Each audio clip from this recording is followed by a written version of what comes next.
Good day, everyone. I am Rika Ann Espiritu from 4ARB16, and now I will be tackling the concept of therapeutic community. Good day. First, what is a therapeutic community?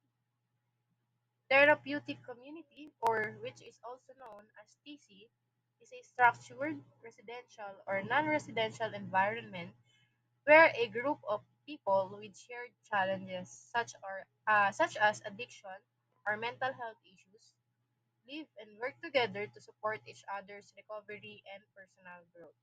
The core idea is that the community itself acts as the primary treatment, with members taking on both client and therapist roles to help one another by fostering a supportive, accepting, and drug-free culture. First, what is it's not just therapy in a clinical sense. It is a whole way of living and healing.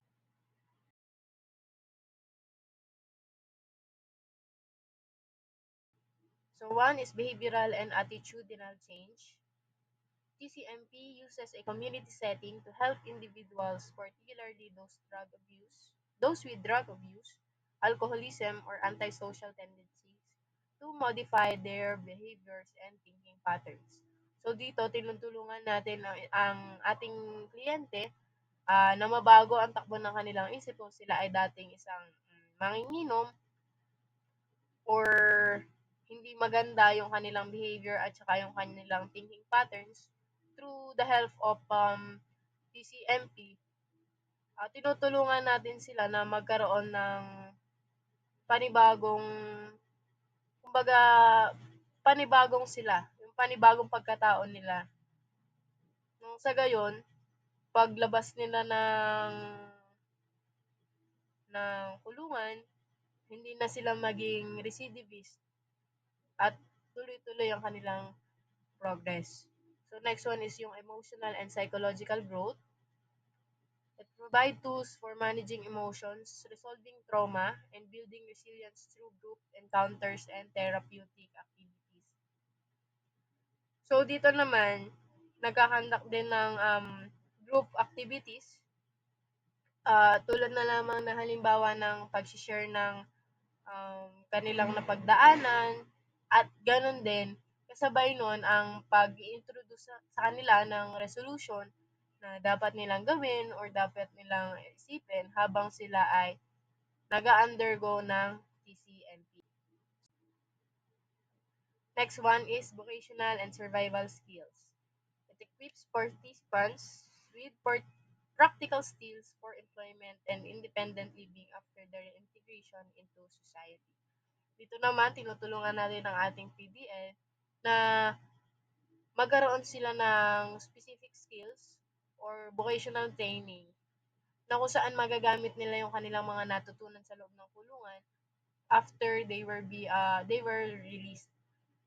Halimbawa na pagka sila ay na-release, matulungan natin sila na makapaghanap ng trabaho na sa ganun makapagpatuloy sila ng kanilang bagong pamumuhay.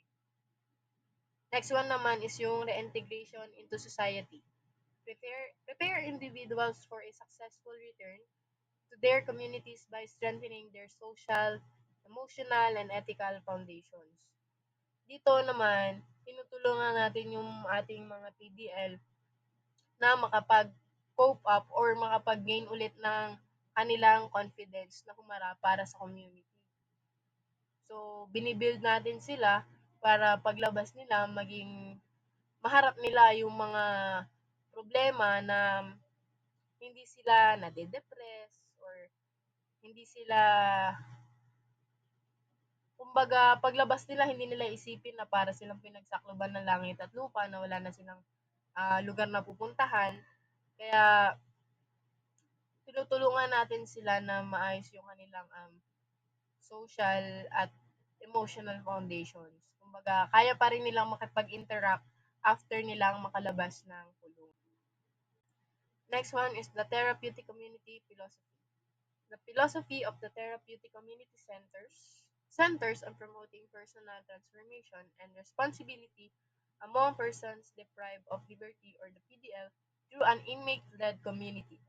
structured around principles like honesty, responsibility, awareness, and next, and lastly, therapeutic community salient features. The therapeutic community model centers on the idea that the community itself, composed of peers and staff, is the primary agent of healing, with members serving as role models and guides in the recovery journey. It is grounded in the philosophy of right living, emphasizing values such as honesty, personal and social responsibility, moral integrity, and the belief that while behavior may be flawed, the inner self is inherently good. TC promotes that the idea that change is always possible, and that the individuals must actively participate in their transformation, supported by a structured environment that encourages growth through an action even before full internal change occurs.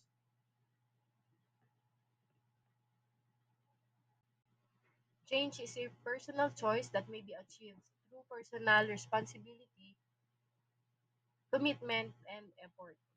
So again, ang pagbabago ng isang tao ay nakadepende pa rin sa ating kliyente kung saan naroon yung kanyang eagerness para makapagbago sa kanyang sarili, na matulungan ang kanyang sarili. At yun lamang, iiwanan ko kayo ng isang quote, and act as if what you do makes a difference, it does. By William James. Again, thank you and good day ahead. Again, I am Rica An Espiritu from 4ARB